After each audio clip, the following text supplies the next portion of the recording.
Hello everyone and welcome to Inderes TV.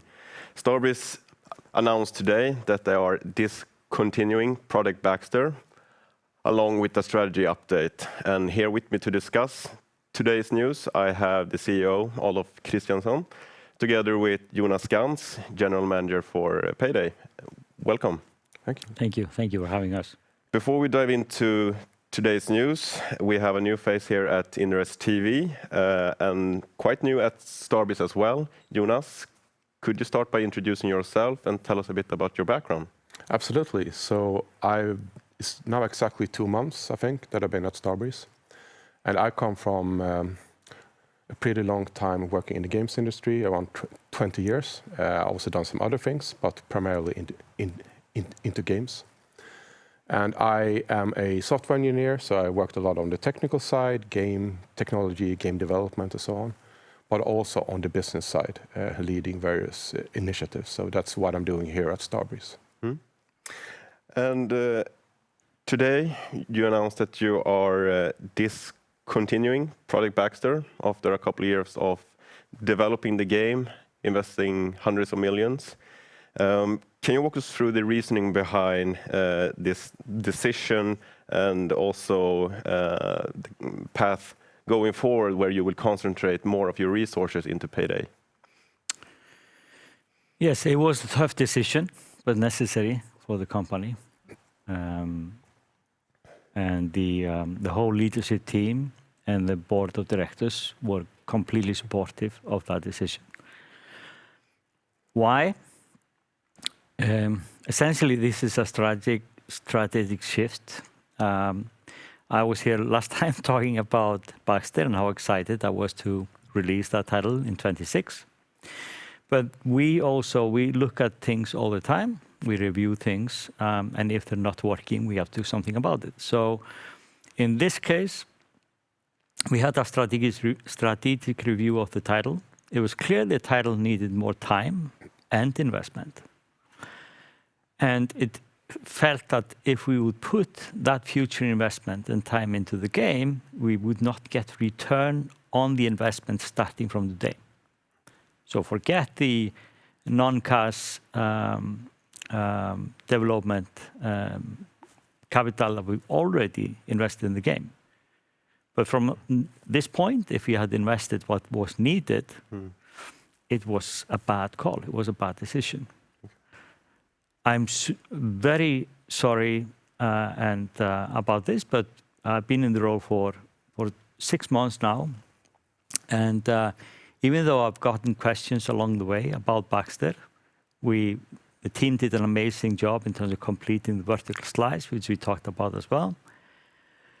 And worked really hard on it. But it was clear in the end that it just needed further resources. And those resources would be better spent on PAYDAY to drive bigger return on shareholder value in the future. And now you are doubling down on PAYDAY, which ultimately means that you are increasing your exposure to a single franchise, which is something that the company previously has aimed to diversify away from.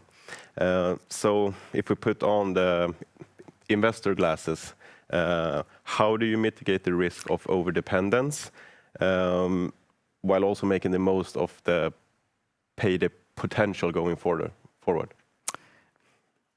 So it's been a while since we released PAYDAY 2, and PAYDAY 2 was an incredible success. I don't think that the company has realized in the past few years what a diamond they have on their hands in terms of IP. The IP is easily worth 3 times more than the company is worth today. So is the PAYDAY franchise not relevant? No, it's very relevant. If you look at all the heisting experiences that are out there, and we are the leader of that heisting genre. So if you focus, as we are now focusing on PAYDAY, that doesn't mean we're just focusing on PAYDAY 2 and 3. We are also focusing on increasing our audience, looking at new platforms. We're looking at new experiences within that space. And I think that's very important. You can diversify within a genre. But if you're trying to do everything, often you come up with nothing. And that is exactly what we're doing. We're going to be laser focused on Payday going forward. And if you just consider that Payday have been released, it's almost 2 years now since Payday 3 was released, and it has struggled to reignite the player interest ever since. What gives you confidence that Payday 3 can still be scaled into the growth platform that you envision? Do you want to take this, Jonas? Yeah, I can take that one. So if we think, as AK said, we're thinking about Payday from a franchise perspective, and we have 50 million installs of the franchise and a lot of players, and we have a gigantic community on Steam and so on. So there's a lot of interest in the IP itself. And then you can argue, well, Payday 3 hasn't been the success that we expected it to be, and that's true. So what we are doing is we are abandoning our 15-year-old business model that we have and going into a modern model instead, which we think will bring much more engagement for the players. So it's basically about building a live engagement platform that will have much more frequent updates, that will have monetization that is better and feels fair to the players, and just evolving the platform with Payday 3 as the anchor. So we are not continuing as we are and expecting the same thing to have new results. We're actually changing quite a bit what we are doing. And if we think about the scenario that these doubling down efforts does not meet your expectations, what's the plan B?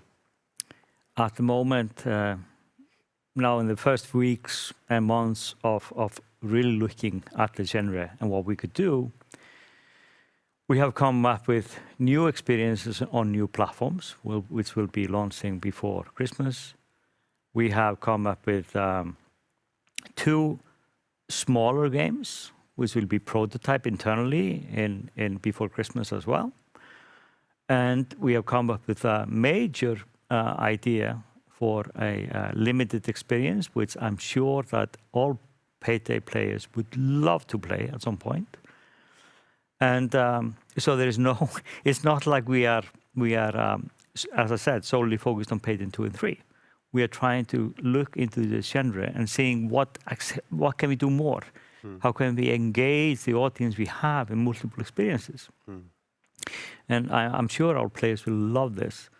And so I'm super excited about what we're doing there. And the fact that we're breaking new grounds in terms of the platforms and those experiences there. And the goal before was to have 3 titles during 2028, and Project Baxter was one of them. Could you talk about, because you're talking about focusing on the genre that you are operating within. Yeah. Could you talk about how investors and players should think when it comes to the next game that you will develop? I would say don't look at Payday as a finite game. Think about this as a experience, as a platform even, where you jump in and you have a career, and you actually. There's always something happening in the game. You constantly have new experiences, as Jonas alluded to. Today, we have a 15-year-old business model, and we launched these heists for players, but we're also splitting up the community, the player community, because you need to buy these, and then you can play them. You can play them with your friends as well, because they get access to if you own the heist. But still, we're splitting up the community in a massive way.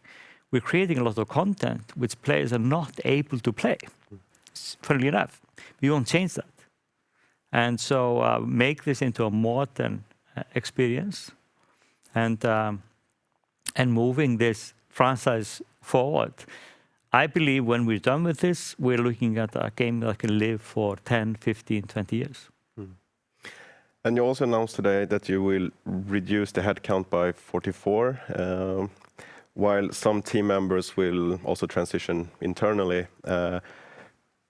Considering how invested the team was in Project Baxter, how do you think this decision will affect the team morale and also your ability to deliver on your future project?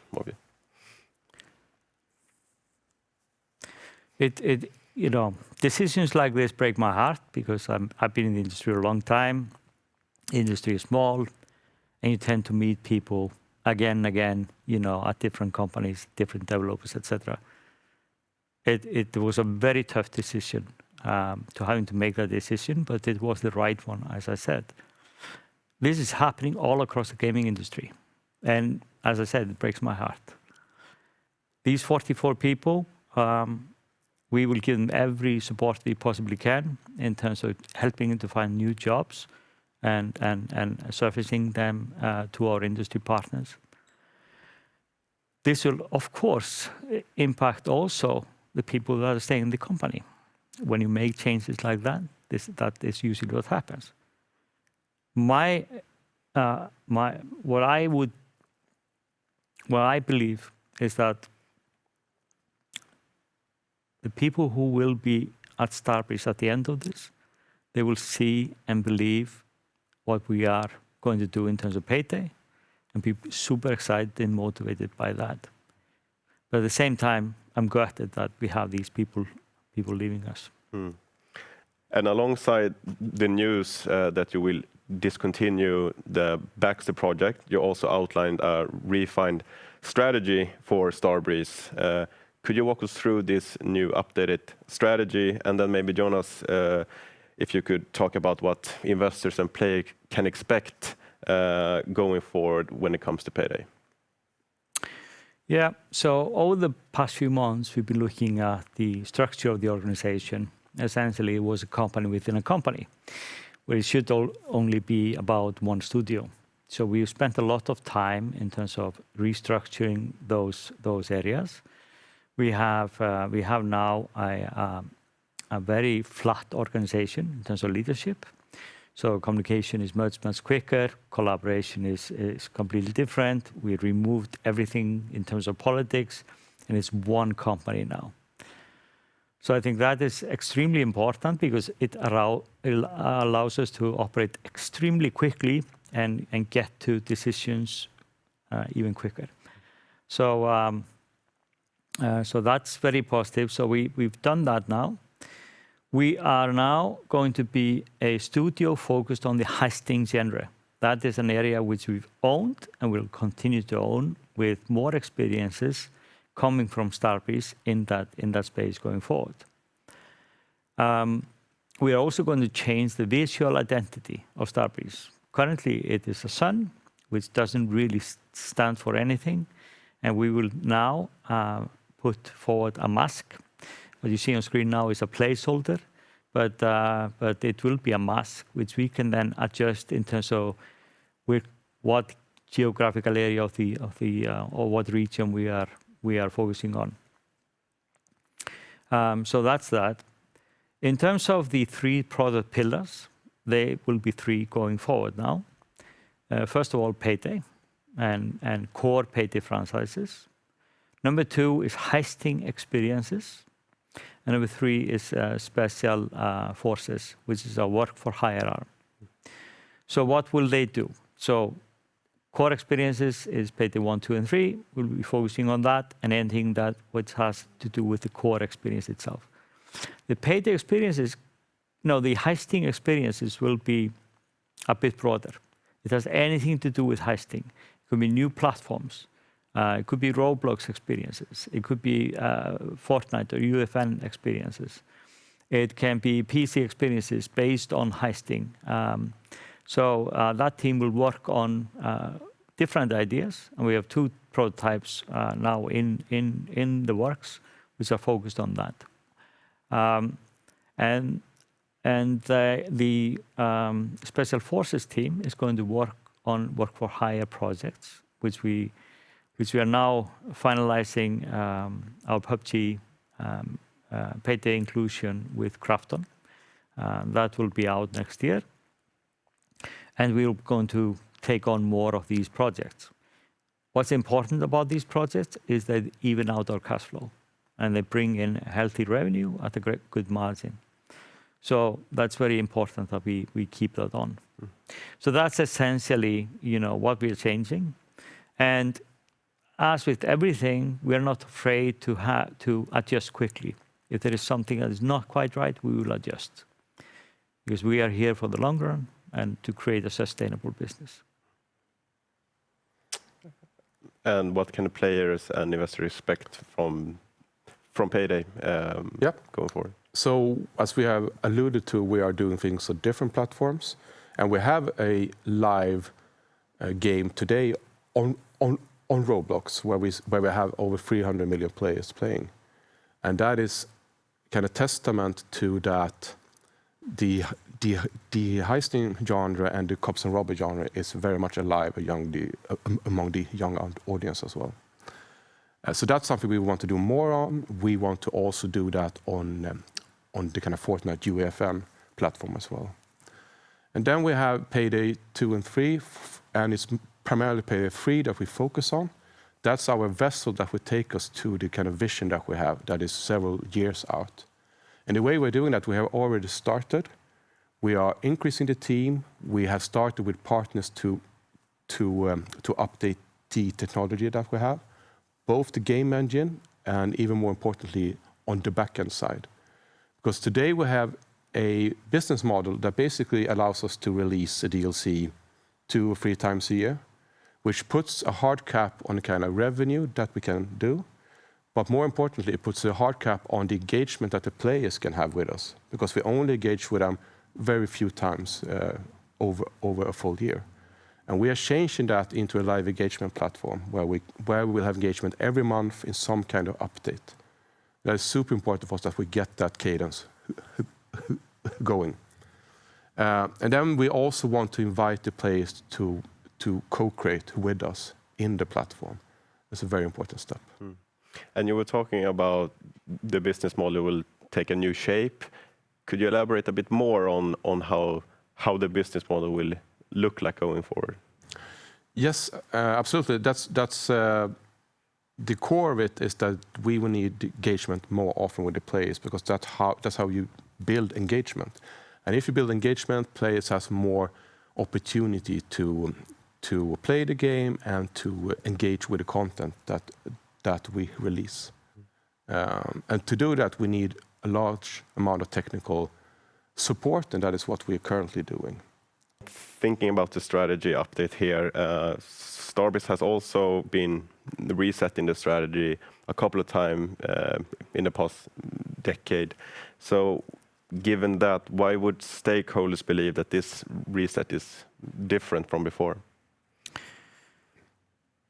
Well, I think what the company has experienced in the past few years is that there have been continuous changes both within the company and in terms of leadership.